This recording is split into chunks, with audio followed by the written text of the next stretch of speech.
You've had your 5 minutes. Give Mazen 5 minutes. Your 5 minutes are up. Your 5 minutes are up. Can I have 5 minutes? Vehicles emerging from the south on Israeli orders, white flags running river red with the stench of charred flesh and fresh suffering. Hello, my name is Stanley Heller. Welcome to The Struggle. Jewish Voice for Peace sent out a mailing about Alan Dershowitz, reminding us of his total defense of Israeli government actions. JVP noted he had also found time to join Trump's legal defense team during his impeachment trial and to write an op-ed in defense of accused sex trafficker Ghislaine Maxwell. We in MEC recalled the time we confronted him. It was in 2007 when he spoke at the Yale Law School. In that year, he thought the government should get a torture warrant to do torture.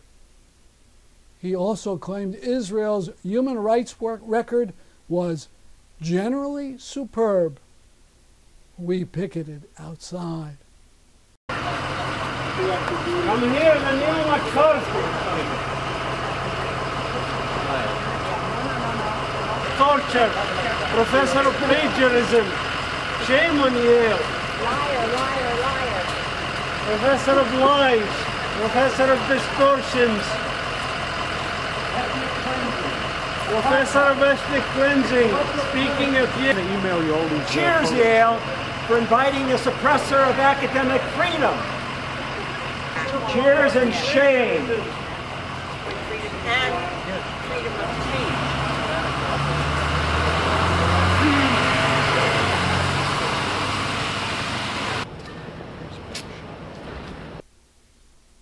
Dershowitz actually had the chutzpah to come outside into our picket line and insist we listen to him for 5 minutes, after which he'd listen to us. And every one of you standing with signs like that is a deliberate liar, because you know that my views are against torture, and yet you've characterized them as in favor of torture. Now let me talk about Norman Finkelstein for a minute. Norman Finkelstein is a fifth-rate, failed academic who has lied repeatedly about every Jewish leader. He has called Elie Wiesel a plagiarist. He's called me a plagiarist. You are a plagiarist. Be quiet. Let me tell you what his definition of plagiarism is. Here's his definition of plagiarism.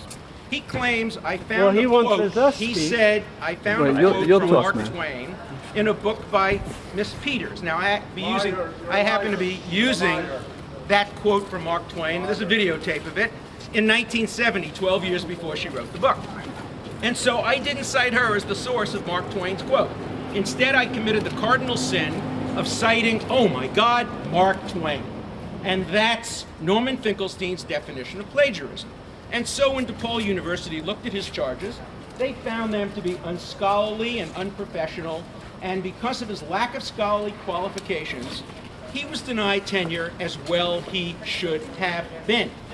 Now you want to talk about the right of return? I'll talk about the right of return. International law guarantees. There are rights of return. There is a right of return, perhaps, that Pakistanis have to India. Indians have to Pakistan. People from the Sudetenland. But in fact, in history, there have been many exchanges of population. And approximately 700,000 Palestinians left Israel as the result of a war. As a result of a war. They didn't leave. They were ethnically against cleansed. the Israeli people. They have a right to return. On the eve of Israel's establishment, what happens if there had been no attack on Israel? There'd be no refugees. He said he would talk for 5, but he went on for 10 or 15 minutes. Horrible and it's criminal. Free speech. All right. You've had your 5 minutes. Give Mazen 5 minutes. Your 5 minutes are up. Your 5 minutes are up. Can I have 5 minutes? No, you can have 5 now? minutes after I finish. You're advocating You've already had. Will you stay and listen? One final He said he'd let us respond. point Will that you you stay and will have a listen to my chance to 5 respond minutes? to. Okay. The priest, You said 5 as minutes. he collaborated with Nazi Germany. You said- That is the You said truth. 5 minutes. That is the As truth. did Can I the get 5 minutes You now? can get 5 minutes if anybody wants to listen. And then he ran away. Oh, you're running away. You're running away. Why are you We listen. He refused to listen to Dr. Mazen Qumsiyeh, a noted Palestinian scientist and human rights writer, and said he would only listen to someone equal to his status. If you can find a person of my equivalent status, I will be happy to debate him. Your equivalent status is in The Hague. I've never heard of you. I don't know who you are or what you are. And so, I'm a Palestinian author. You're running away. You lied to us. You lied to us.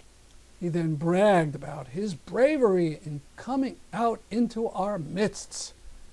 Of course, he was accompanied by Yale police. the one who came out here and confronted you all alone. Now, gentlemen, I will speak for 5 minutes. I will speak for 5 minutes because he ran away. We were willing to listen to him, but he ran away. He would not be willing to listen to us because he claims we're not his equal. Now, he came and gave us a lecture for 10 minutes about things that he knows are lies. For example, about the equivalency of Jews who came to Palestine after Israel was established with the Palestinian refugees who were ethnically cleansed. 530 Palestinian villages and towns were destroyed between 1947 to 1949. 33 massacres committed to drive them out. The Jews who came after that in the 50s into Israel came from all over the world, including Russia, Poland, and yes, indeed, the Arab world, but those are not equivalent to Palestinian refugees, and we have nothing to do with them as Palestinians. We were not the ones who drove the Russian Jews to come to Israel, or the Moroccan Jews or anybody else. Ethnic cleansing is wrong. And he knows that. He knows the facts, but he refuses to acknowledge these facts.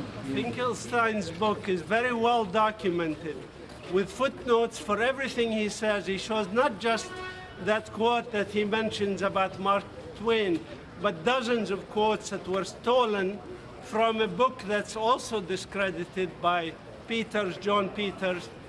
The book is called From Time Immemorial. It's a book full of lies, and then Dershowitz copies these same documents and claims to be original, his own book, and then he lies about it. He lies regularly about these things, and then he pressured DePaul to get Norman Finkelstein not to get tenure. But the reality of it is the facts are there. Anybody can go and find them. The internet is available with the quotes side by side in Dershowitz's website. Available information in Norman Finkelstein's website, available information. Get all sides of the story, find out the facts for yourself. On that same show in 2007, we had noted Palestinian poet Remy Kanazi. So we decided to show you again that segment. I didn't always grow up Palestinian. Half the time I was Lebanese trying to be Phoenician, an Iranian trying to be Persian, a one-eyebrow fat kid trying to fit in when my tight t-shirt didn't, because I thought it was just the freckles keeping me from white Irish Catholic society. On top of that, my mom was vocal, Palestinian to the point of embarrassment, Palestinian to the point of, oh my God, she's scaring the neighbors, Palestinian to the point of, Ma, you can't put a sign that says Palestine is best on the garage. It's Desert Storm. And if you haven't noticed, we're not white. Not to mention it's not grammatically correct, genius. And yet today, aside from my grammar, I try to be that Palestinian. Because what my mom was doing was teaching me about identity. She was just a refugee, conceived in Palestine, born and bombed in Beirut. The first 15 poems I ever wrote were about Palestine. The first 15 poems I ever wrote were post 9/11. And my mom would say, Habibi, be careful. And I'd say, Mom, what are they going to do? Deport me to a country that doesn't even exist? And because of my pre-Palestine unconsciousness, I grew up as that awkward semi-Arab. I barely ate the food. I didn't know the language. I rejected my ancestry when I was afraid of what the reaction would be. But I still grew up with my parents' stories of Palestine and never realized how much it shaped me. Because whether the language is spoken or not, a Palestinian, whether they know it or not, will always revert back to Palestine. Because you don't need to have a statue to fight for liberty or be Britney Spears to screw up a couple babies or be a Palestinian to know that a refugee will always long to be home. Can you guys hear me? I'm speaking into the mic. The next poem I'm going to do is a little more serious. It's called Collateral Damage. And I don't know if anybody's been following the war in Iraq, but it's not going so well. And neither, well, it is if you talk Dick Cheney. And neither is our post 9/11 style thinking. The surge is working. So this next one is called Collateral Damage.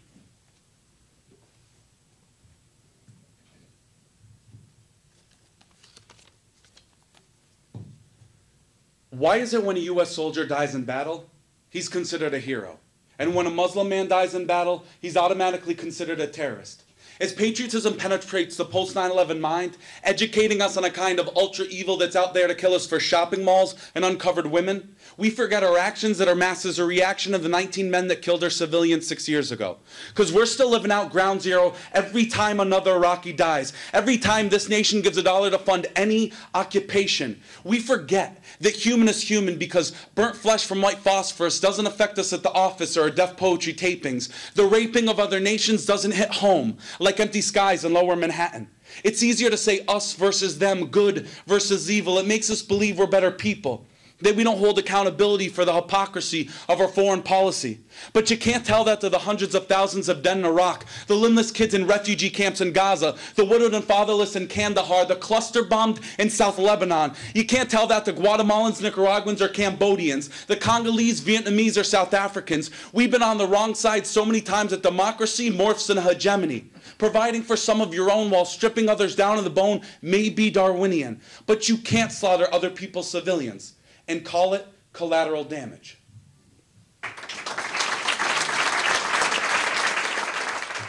Just so you know, I haven't actually performed any of the poems I'm doing tonight, so I don't know if it's a good or a bad thing, but you guys are getting a whole new set. This next poem, I guess this is good that there aren't many Arabs or Palestinians in the audience, because this poem goes out to Abu Mazen, who is I don't know if anybody knows the nice Palestinian president, but I don't like him so much. And so, yeah, this poem goes out to pragmatism. This poem goes out to pragmatism. This is like the PGest version I could come up with. I saw a priest in the audience. If I hear one more Abu Mazen loving, two-state solution preaching, Hamas / democracy hating, right of return rejecting sellout, pretend they give a damn about the Palestinian cause, well, I may just vomit in my mouth. Just because you join a couple of out-of-touch Arab organizations that care more about supporting our troops than supporting the people of Lebanon, Iraq, Afghanistan, and Palestine doesn't mean you're a decent Arab. It means you're a soft Zionist. No kidding. Every Palestinian has a right to their own opinion, but that doesn't make one have a sense of justice or moral integrity. I can't give up your right of return, and you can't give up mine. I didn't write it. It's international law. And Jimmy Carter, yup, still an a-hole. I get it. He said apartheid 20 years after half of South Africa called it apartheid. But until little Jimmy starts recognizing the apartheid within Israel, he's not getting a gold star and lollipop from me. And don't give me that I'm just trying to be pragmatic crap. I got the same excuse from King Hussein, Mubarak, Condi Rice, Miami Cubans, and every other Uncle Tomming idiot out there. Until Palestinians and other Arabs in the States continue to be sensible before their apartheid ends, before their civil rights movement begins, the people of the Middle East will end up like slaves, seeing Nakbas over and over again. And if you don't speak out, if you continue to be that pragmatic Arab, they'll have you to thank in part for their suffering.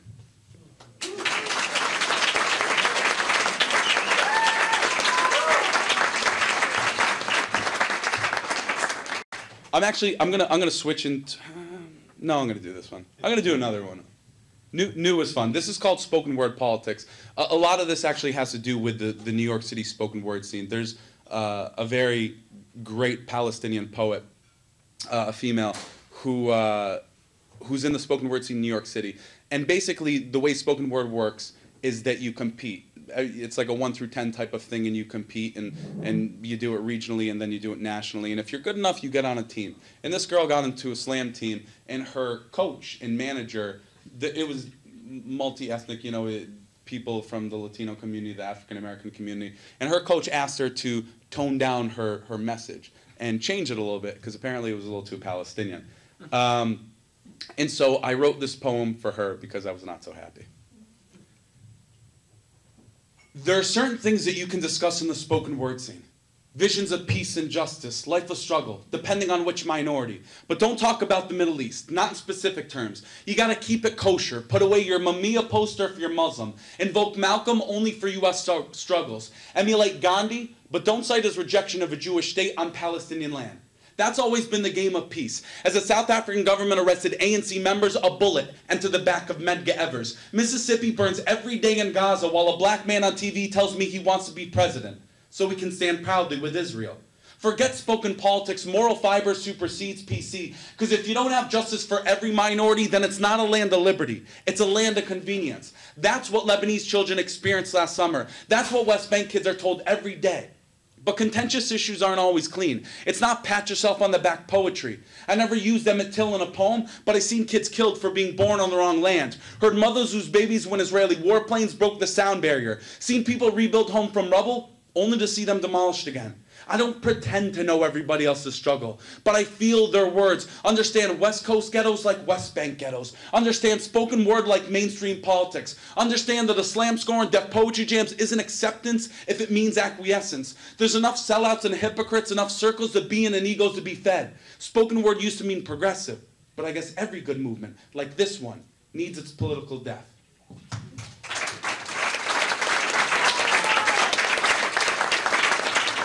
Would be carrying this mic. I only have one more poem for you guys. He's like, get on. We like the cause, but you talk a lot. I'm only going to do one more poem for you guys, and it's called 1 Year Since. It's a tribute to a people. It's pretty clear from the beginning. And then we'll bring up Matan, who's a great speaker, and he will talk to you about many things, because he's an anarchist. It's been 1 year since, and I can still feel that first bomb drop. Every hell-fired, cluster bomb city, town, and village, each explosion dragging the homeland back 1 more year. I can still see little jovial girls riding on missiles, vehicles emerging from the south on Israeli orders, white flags running river red with the stench of charred flesh and fresh suffering. Images of old men cupping seas of tears on mounds of crushed homes and limbs of children. I can still feel my fast heartbeat and inner fear. No time for panic, a new war and old anger dredged up, balancing Iraq, Palestine, and Afghanistan already. Emotions resensitized, raging against CNN and Wolf Blitzer. A Congress so filled with venom. A people perish, and my home country revels. It's been 1 year since the Beirut blackout. And the generator is still generating fear, not water, electricity, or sanitation. 1 year since the death toll mounted and the world remained silent. A world remained silent, forgotten like the projects in New Orleans, forgotten like 82, forgotten like all the forgotten, until the day the forgetful are forgotten too. Thank you.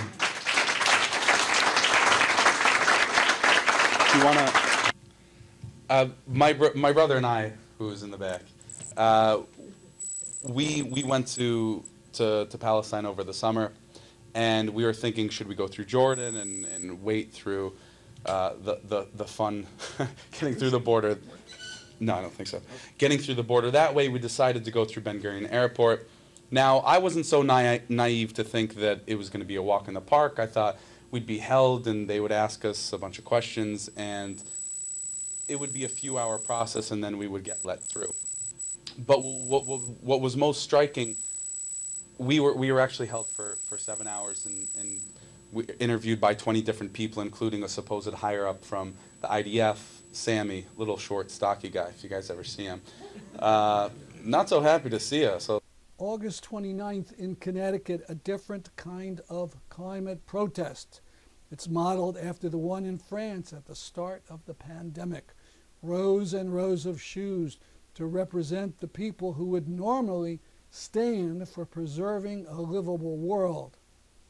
In Connecticut's case, it's a protest against plans to build a gas-powered plant in Killingly. 11:30 a.m. to 1:30 p.m. at the Capitol in Hartford. Finally, a portion of a talk given by Isabel Wilkerson on Democracy Now!, a segment which it called What the Nazis Learned from Jim Crow. The bipolar caste system meant that there were basically two main groups that were the foundation that the country created.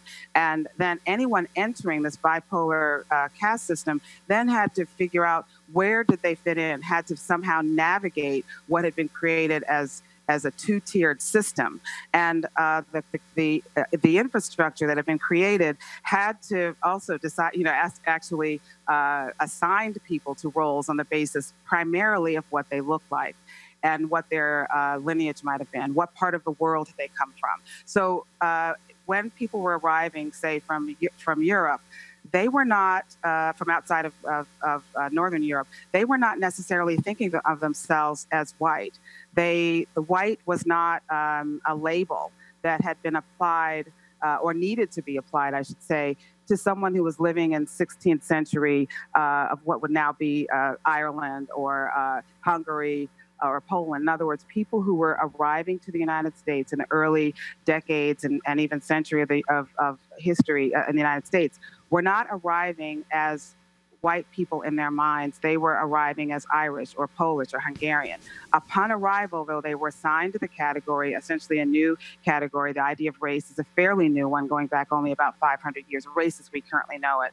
So they had to then navigate and readjust their identity in order to meet the expectations of this caste system that they were entering. And so did other people who were coming from other parts of the world. The United States in the late 19th century and early 20th century went to a great deal of trouble to curate its population, particularly those who were not coming from Northern Europe. And so anyone coming from outside of Northern Europe then had to be fit into this caste system. And that meant that there was a tremendous amount of dissolution and a tremendous amount of restlessness about trying to figure out who would fit. So there were a lot of legal challenges of people coming from Asia, people coming from other parts of the world to petition for the recognition of citizenship, petition ultimately for the recognition of being able to fit into what was the category of the dominant caste, which would have been white or Caucasian at that time. And so this is a work in progress, has always been a work in progress. And so anyone coming in from outside of what these polls that were arbitrary, random designations of human beings, ended up having to find a way to navigate. And it created these stressors and tensions between groups as they tried to figure out how to survive in an often forbidding bipolar structure. And you bring in Nazi Germany, Isabel Wilkerson. If you can explain how it was the United States and the Jim Crow laws that inspired the Nazis. Explain how that all fits together with caste. Well, I have to say that my main focus in the beginning was to look for the parallels or the intersections, the point of intersections that would help us understand our own countries, primarily focused on the United States, but to help us understand our own country through what we might learn from how other countries have managed their hierarchies.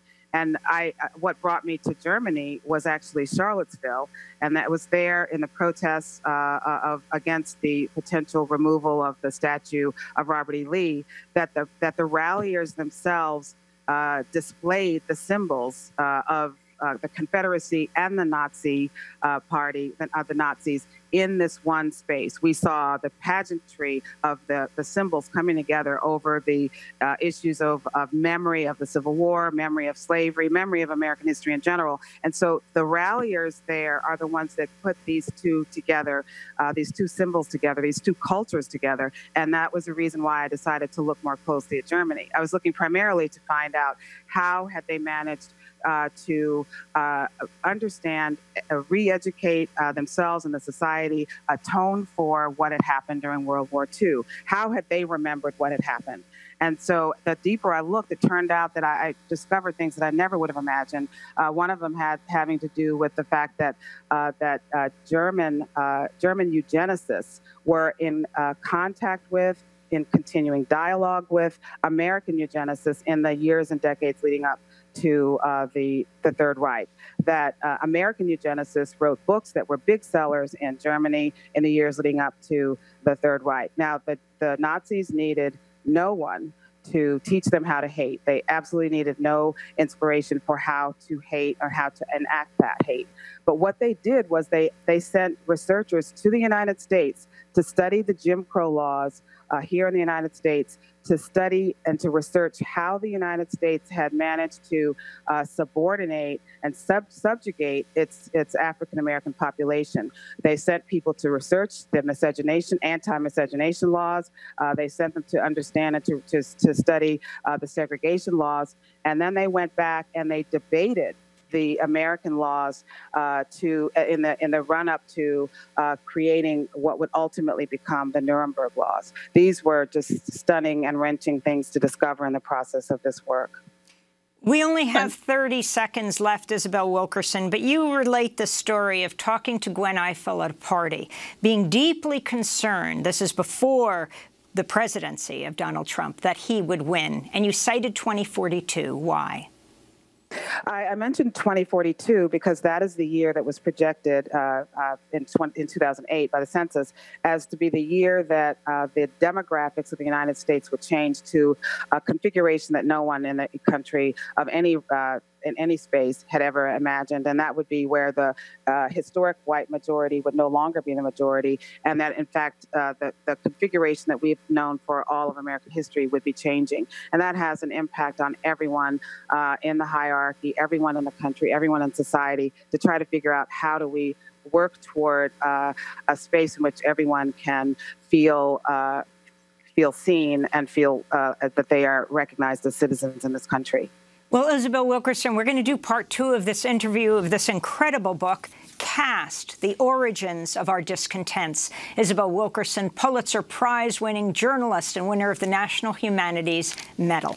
Part 2 coming up at democracynow.org. I'm Amy Goodman with Juan Gonzalez. Stay safe, wear a mask.